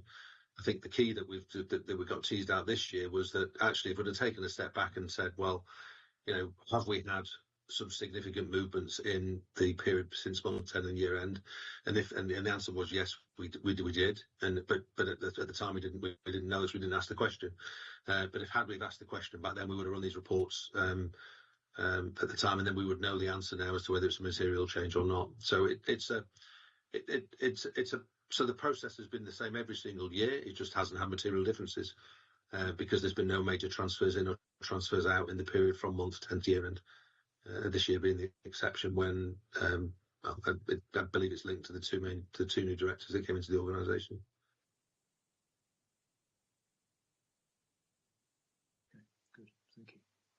So we can expect some sort of confirmatory position in March, the next meeting. Excellent. Does any of this have to, in terms of making the change? Presumably, you're communicating this through to board, Paul. If I can just chip in on that then. So it depends on what the outcome of the evaluation is. If the evaluation is there's no material change, they're fine as they are, that's it. And the accounts were approved in September, subject to there being no material changes as a consequence of the conclusion of the GMPF audit. But if there are material changes, then the accounts will need to be changed. And we need to go through that loop again. So we'll need to take them to board for approval. So effectively, what we did in September, A&G to board would have to repeat because of there being a material change. But it's a bit of a moot point, to be quite frank, because it's you're changing a number in a balance sheet, and it's I mean in 2021 we had a negative reserves. There were £6 million of net liabilities just because of pension accounting. That's all it is. But as Daniel says, it's the statutory advice is that you have to do this exercise, and therefore we're just following it through. It doesn't change anything. It doesn't change our operating position in any way, shape, or form. It's purely an accounting adjustment that's required as a consequence of auditing standards. Frustrating, but I don't dictate the agenda that we operate under. Add it to the list of frustrations. Yeah. Daniel, thank you. So you just to conclude, you are comfortable with the process that we are following in respect of trying to address this potential? I am, yes, Chair. Great, thank you. Bless you. Good. If we're happy to move on at that point, we are anti-fraud and corruption and effectiveness of audit committee. So this is your area, Joanne. Go ahead. It is, Chair. So I've presented two reports to the Audit and Governance Committee. The first one is the preparation of the annual governance statement and what we're going to do. And as part of that report, there was also an appendix where we undertook a review of the organisational controls and internal measures which TFN has put in place in order to fulfil its commitment to the anti-fraud and corruption policy. So in terms of the report, we would like the Audit and Governance Committee to note and support the intended timeline for the preparation of the AGS. We are proposing to bring to the next meeting a draft AGS, and after that meeting we will take any comments or suggestions into account, and then this will put us in a good place for the AGS being formally approved as part of the statutory accounts approval process in September. As part of the review of the annual governance statement, we'll also be looking to include further detail about TFN's partnership arrangements in the introduction to the AGS, and this will be presented at the meeting in March 2024. In terms of the review of the anti-fraud and corruption policy, we'd ask the committee to note, support and agree that the review undertaken and the internal measures in place support the delivery of the anti-fraud and corruption policy, and that the organisational controls TFN has put into place provide reasonable assurance to the committee that TFN has put in place appropriate anti-fraud and corruption protection. We'll also be looking at the next policy refresh to consider risk assessments for key officers and also what behavioural awareness training we can implement into the organisation. Does anybody have any questions on that report, please? Or comments?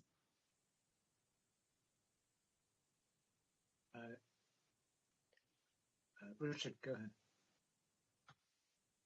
Thank you, Chair. Thank you, Joanne. My question is just really simple one, hopefully, is how, when you mention targeting training for anti-fraud to key officers, which I fully understand, how do you define key officer in terms of Transport for the North? I suppose it's where the most risk, you consider the most broad risk rests with certain people within the organisation. How do you define key officer? So what we're going to do, Richard, is we're going to do some further research into that. But what you've got to remember about all our officers is that there was a stringent recruitment process which was undertaken when they were appointed. Certain key officers, such as the monitoring officer or the Section 1.5 officer, they are members of boards and have to follow a code of conduct. You've also got to remember about those officers that they don't make decisions solely. The majority or all of the decisions are based on officer advice. So those are the matters which you also have to consider when we're looking at the risk assessment and the key officers. That what have we already got in place? So in answer to your question, and we will be reviewing this, is when I spoke to the risk manager, Daniela, we were looking at what key officers they would be, and they would probably be your statutory officers.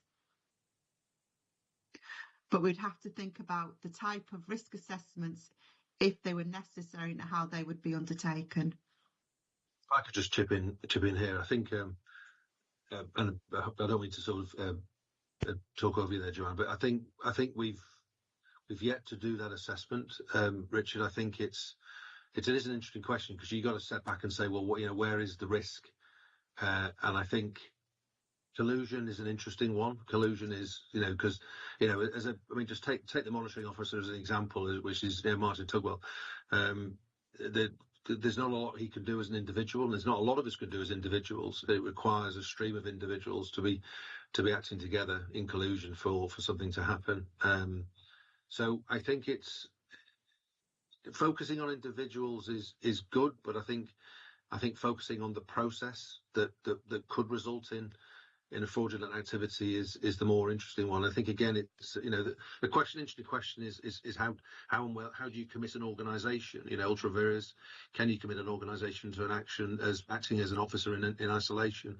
And there is an argument that says you can. So again, it's how do we put stringent controls in process that makes it very clear to our suppliers that we work on a PO basis, and therefore, we wouldn't be, I don't know what would happen in the situation where we ended up with a dispute saying, well, your officer said do the work, and there was no PO, and we probably would be liable. So, I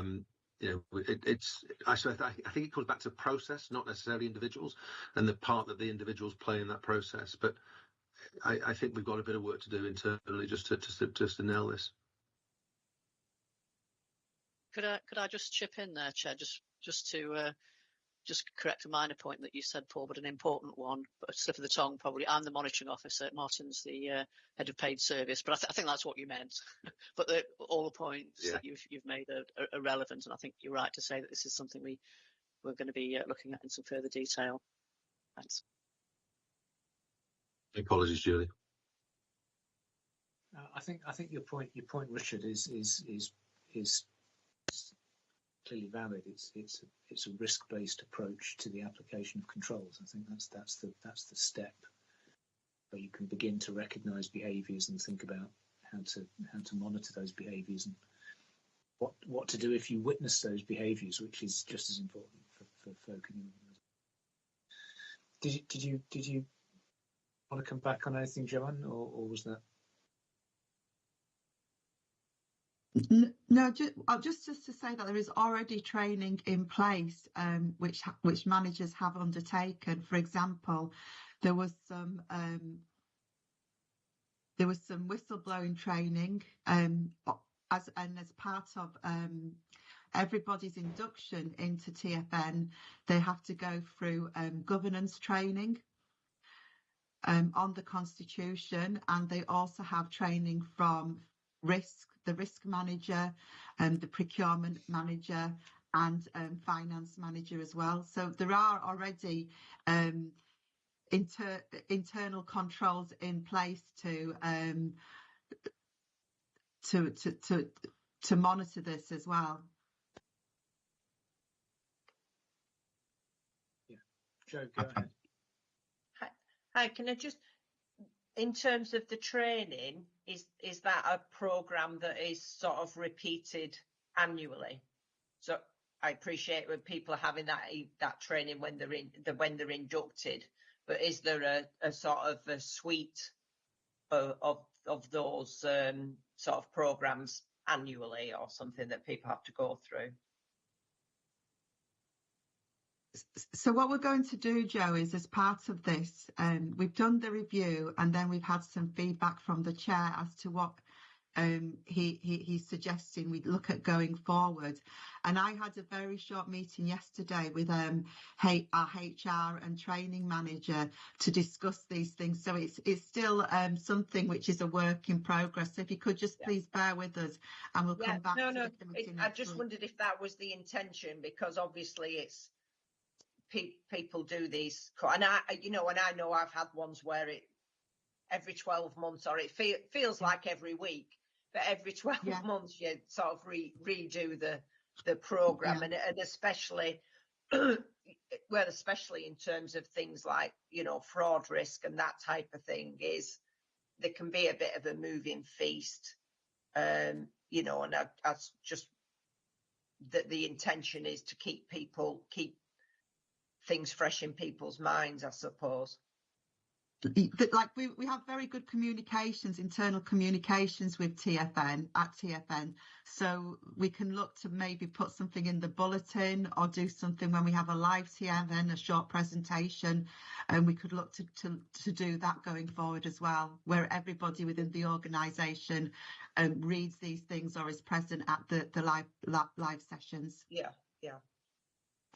We also, just on that same note, Joanna, is that we Julie at TFN Live, which is an opportunity to convey to everybody in the organisation, reiterated the key elements of procurement. But the point you've made is that we don't by default do a recurred training methodology, and I think that the question I think we just need to take away and step back and say, is the mechanisms that we've got in place, are they sufficient? Because it's very interesting when you ask the question, because the first thing that goes to my mind is you can tell someone on day one, but they don't do anything for the first two or 3 weeks in terms of the actions, and then when they get to doing something, it might even be 6 months down the line, and it's how do you keep it fresh in their mind?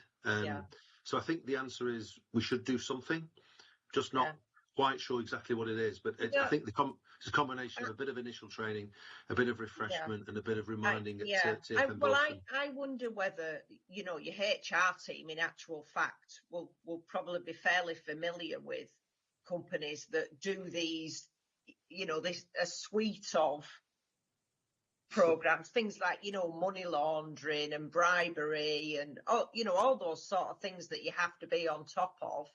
I think there will be, there will be providers that can give you a little. Because even if the refresher doesn't tell people everything they need to know, as you say, it just keeps it in people's minds. Joanne, we do have an e-learning module, an e-learning training, and we were looking. Yes, we do.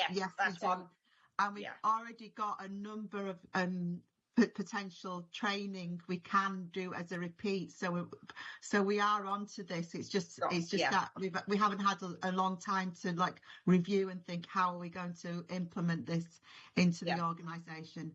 That's exactly the sort of thing I was thinking of. And I know nobody likes doing them, but they're a necessary evil, I think, aren't they?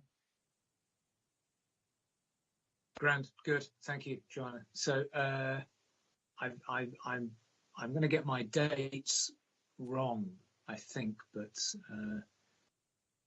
I've been in and around committee for a couple of years, and I think this is the most information that I've seen on this topic in that time. And given that it's a specific call out on the terms of reference for committee, I think that's a great milestone. So thank you for getting us to that point.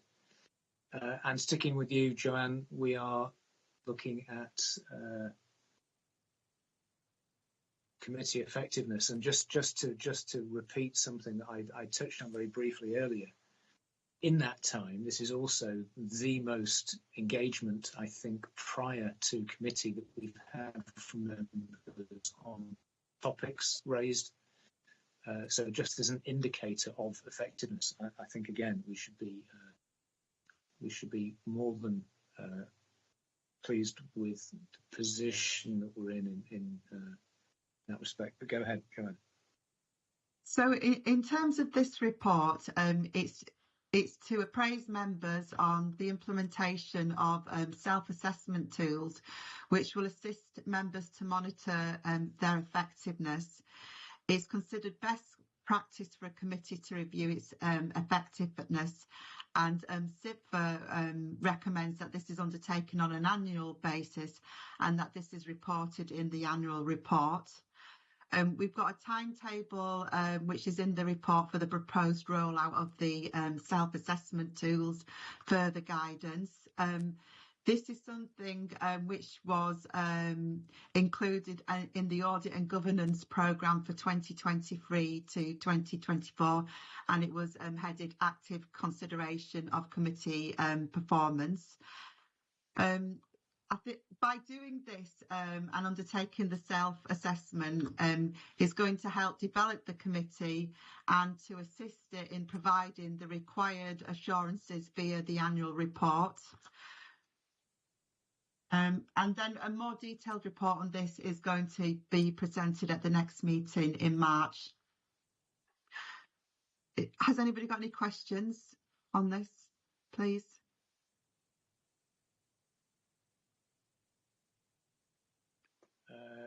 Can I volunteer you, Richard, even though you've not raised your hand?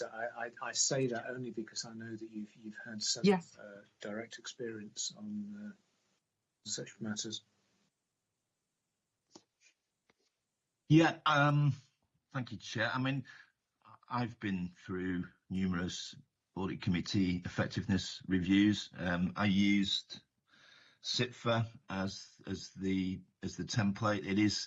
We did it via a guided self-assessment of the committee, so each committee member and internal audits views and external audits views and statutory officers' views of the effectiveness of the committee were taken. I did a gap analysis, really. It came through as a gap analysis because its strengths and weaknesses. I could probably summarise the outcome of the effectiveness of reviews centred around skills matrices for committee members.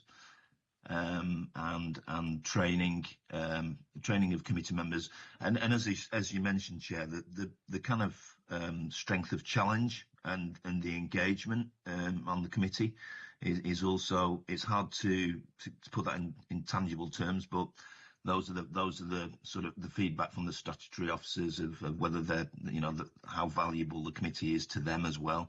So I would recommend using CIPFA matrices.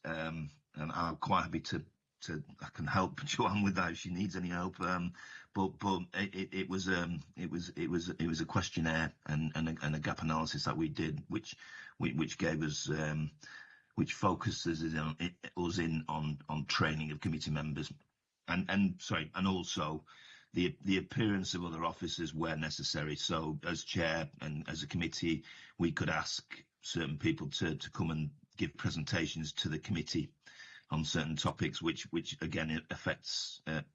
It again means it adds value to the committee's effectiveness through that as well. Thank you for that, Richard. I would welcome a discussion offline with you regarding that. Just on the last point you do, at TFN at this audit committee, we do deep dives into certain subjects, so members do get knowledge and about certain areas which we're currently working in. I think the last one was on the rail reform, wasn't it, Daniela, if I remember rightly? The last one was on corporate risk 310, which was reduce role in rail industry. Yeah, that's good. Thank you. And it's good. It's good to think that we can get together offline to do that. So thank you, Richard. Did you have something, Joe? You've got a funny colour on my screen. I don't know whether that's a hand raised or alarm or what. I'm not sure why I've got a funny colour. I just turned the camera off. Which you're back to normal now. That's okay. Right, good. Oh well, that's the main thing. Yes. Sorry. I think there was only one outstanding point that I think me and Paul had been backwards and forwards on I think was probably a banking technicality to be honest, around payments. But we can deal with that. It was around when we prepared the file and the checking of the bank details, and I think I was referencing the confirmation of payee technology. Okay. But I think actually possibly the comment was around new suppliers. But I don't know whether Paul's had a thought on that. I'm not sure. I was referring you to what Barclays do. They also, so if there's no match between a payee and a bank account, they reject the batch, which is quite annoying. Oh, so they completely? Right. Yeah, oh, yeah. So oh, you can have, right, okay. Oh, right. Well, it's no bad thing. Yeah, but the interesting thing is that if they don't give you a warning, then by default everything is the same. So you're safe with the ones that are consistent, and it's the ones where the warning is given that you have to go and check, because if that's not right, the batch will fail, and As an aside, and I don't know whether this is doable or not, but we had a similar sort of problem, I think, when I was using NatWest. And when you've got a payee and you're given a new set of bank details, and we used to go and just use the banking system to pretend to do a payment, just to get that confirmation of payee first, so that you've done it before you get to that point. Because obviously getting your whole batch thrown out is a bit of a nightmare. So we just used to use it, seeing as it was there, and they were giving us something for free. I think, but it's the same. It's kind of the same thing in that it's the flag that causes you to do the review that you're referring to now, that says, have we got the right details? Have we doubled and triple checked? And therefore we're okay to proceed, because otherwise if you cross your fingers and hope for the best, you end up with the bunch has failed once. Actually, it did fail once, and of course no one ever wants it to do again, but once in 3 years it was. No, I was just making the connection between the phrase "pretend to make a payment" and the previous discussion we'd had on fraud and bribery. But let's not try and make that connection too. Well, it's just starting the process, and the bank will tell you. Yes.